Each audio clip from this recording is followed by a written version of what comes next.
But it was a much hype game to close Gather Round 2025, Port Adelaide versus Hawthorn, and it was a blistering first half of football by the home team. No one saw this coming, no one at all. Port Adelaide are 10 goals up in the second quarter. Sam Mitchell was shell-shocked. He was down on the boundary trying to rally his troops, but nothing changed. They couldn't get the ball past centre, the Hawks. That's how good Port Adelaide's pressure was. I've been really disappointed in Port Adelaide's ball use the last 2 weeks. Well, they were breathtaking with how well they used it. He made some changes. We're going to talk about Connor Rozee soon. He went to half back.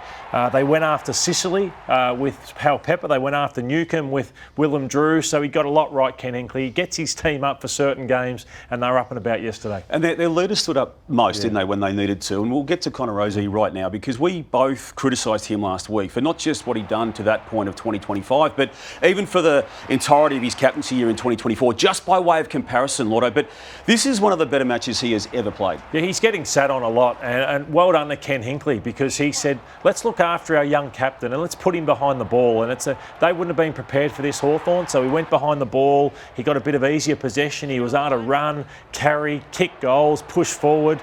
It's the best spot to play in footy, Damo, and the other teams might be aware of it from this point on, but then they can throw him back into the midfield after that. So 71 points down, the Hawks, just before half-time. They kicked 2 goals late. They fought it out, but there are some concerns, aren't there? Because while they were unbeaten until that moment last night, their numbers probably weren't where Sam Mitchell wanted them to be. Yeah, I don't think he'd be too worried, because it's what a wake-up call to have before the Easter Monday game against Geelong. So, yeah, I agree. He'd been talking about we're winning games, but we're not quite where we need to be. So he wouldn't be too surprised by that, and it might be the sharpen up they need. In the 11 matches that Will Day hasn't played over 3 seasons now, they've only won 2. That is a damning stat, and something that I think we can read into. Yeah, Sam Mitchell was asked about it, and he said, well, we were 10 goals down in the second quarter. He's good, but he's not that good, but he's a barometer for them. And Port has taken them apart, well, not taken them apart, but beaten them 3 times in 12 months now. So there's something they're doing that other clubs will pick up on. That's right. It's on Port now to back it up. So Port can be an emotional side, and they can get up for certain games and